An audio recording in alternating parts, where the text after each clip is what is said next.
Sa Ebanghelyo ni Lucas, sa simula'y pagkabagabag at takot ang naramdaman ni Maria nang marinig ang ibinalita sa kanya ng anghel. Hindi niya maunawaan kung bakit sinabi ng anghel na puspos siya ng grasya.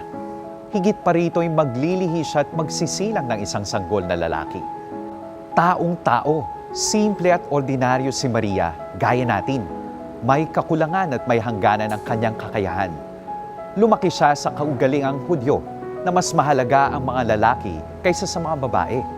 Nasa tabi at likuran lang ang mga babae, kasama ng mga walang boses sa lipunan.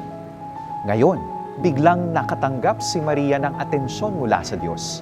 Aba, napakalaking sorpresa. Kung tutusin, hindi naman dapat ikatuwa ni Maria ang sinabi ng anghel.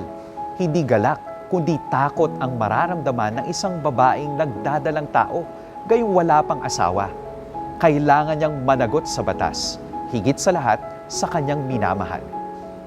Subalit naging bukas si Maria sa pagtalima sa kalooban ng Diyos. Inialay niya ng buong-buo ang sarili. Hindi niya inisip kung saan siya dadalhin ng kanyang pagsang-ayon sa sinabi ng anghel, kung ano ang kapalarang naghihintay sa kanya.